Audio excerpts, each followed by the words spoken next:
This channel does not promote any violent, harmful, or illegal activities. All content provided by this channel is meant for an educational purpose only.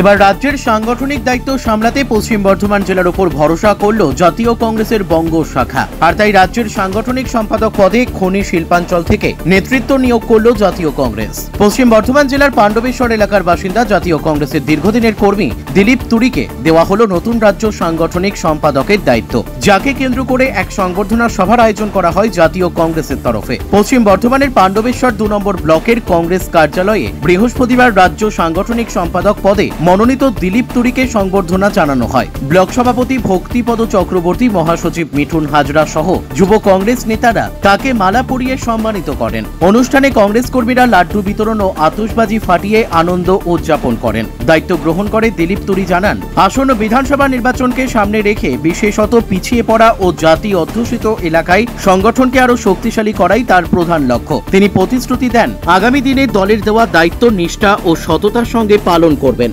একটি উপযুক্ত ছেলেকে কম বয়সী এবং schedule caste থেকে উঠে আসা, এই খেয়েই প্রমাণ হয় কংগ্রেস এমন একটা পার্টি সব মানুষকে সুযোগ করে দেয় পাবলিকের সেবা করার জন্য। আমাদের প্রেসিডেন্ট শুভঙ্কর সরকার মহাশয়কে ধন্যবাদ জানাই, রাহুল গান্ধীকে, এবং ধন্যবাদ জানাই আমার নেতা সুশান্ত সাঁতরাজিকে, যে ওনারা আমার প্রতি আস্থা রেখেছেন এবং সংগঠনকে মজবুত করার জন্য অর্গানাইজেটিভ দায়িত্ব দিয়েছেন।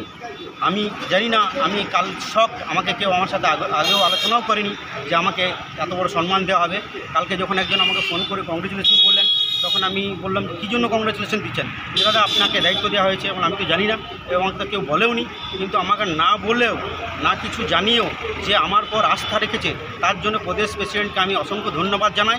এবং আমি চেষ্টা করব আগামী দিনে আমাদের এই পশ্চিম বর্ধমান সারা পশ্চিমবাংলায় আমাদের সংগঠন মজবুত হোক এবং আগামী দিনে যাতে আমরা সরকারে ফিরে আসি।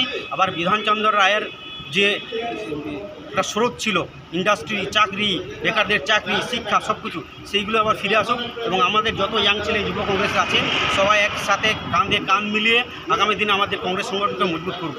এটাই আমার এখন দৃঢ় সংকল্প।